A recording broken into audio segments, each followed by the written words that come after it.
শুধুমাত্র একক ব্যক্তির নয়, একটি অঞ্চলে সামূহিক সাধনার ফসল। কামরূপ জেলার কমলপুর বিধানসভা কেন্দ্রের বড়ডেলা গ্রামের মানুষদের ৩৫ বছরের নির্বিচ্ছিন্ন পরিশ্রম আজ এনে দিয়েছে বিশ্বমানের স্বীকৃতি। ৩৫০টি পরিবারের যৌথ উদ্যোগে শুরু হয়েছিল এই পথ চলা। প্রথমে শুরু হয়েছিল মুরগির ছানা পোষার জন্য বাঁশের খাঁচা তৈরি করে, আর সেখান থেকেই ধীরে ধীরে গড়ে উঠল এক বিস্তৃত শিল্পভিত্তি। আমি আর কৰ্মটো ধৰি লওক এতিয়াৰ পৰা ৩০-ৰ পৰা ৩৫ বছৰে হ'ল এই শিল্পটোৰ লগত জড়িত হ'বৰ। আমি আগতে মুৰ্গী পোৱালি কৰোৱা বাঁহৰ খাঁচা বনাইছিলোঁ।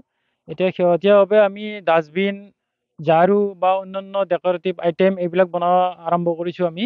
এইবিলাকৰ চাহিদা খুবেই ভাল। এখন সেই বড়ডেলার বাঁশ শিল্প দখল করে নিয়েছে আন্তর্জাতিক বাজার। সুদূর জাপানে রপ্তানি হচ্ছে এখানকার তৈরি সামগ্রী। ঘর সাজানোর জিনিস থেকে শুরু করে নানা ধরনের বাঁশ দিয়ে বানানো সামগ্রীর রয়েছে তীব্র চাহিদা।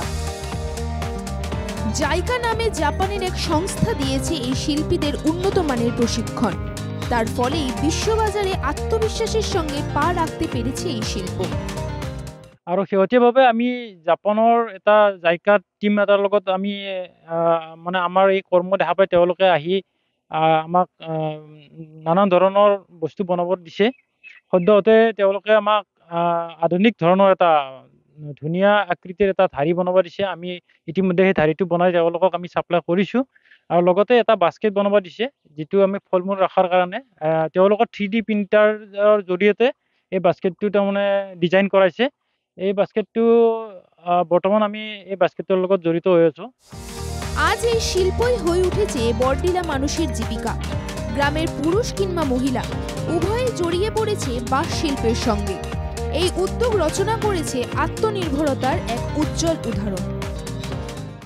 নিশ্চিতভাৱে এই ৩৫ বছৰ ধৰি আমাৰ এই কামটোৰ দ্বাৰাই ল'ৰা ছোৱালী পঢ়া শুনাৰ পৰা আদি কৰি বা ঘৰৰ যিবিলাক খৰচা সব এই কামটোৰ পৰা আহে। অসমের এক ক্ষুদ্র গ্রাম থেকে জাপানের বাজার দখল, বড়ডেলার বাঁশের শিল্প পেরিয়ে গেছে বহু সীমা। প্রমাণ করে দিয়েছে সঠিক উদ্যোগ আর সম্মিলিত প্রচেষ্টায় গ্রামও ছুঁতে পারে বিশ্ব দরবার।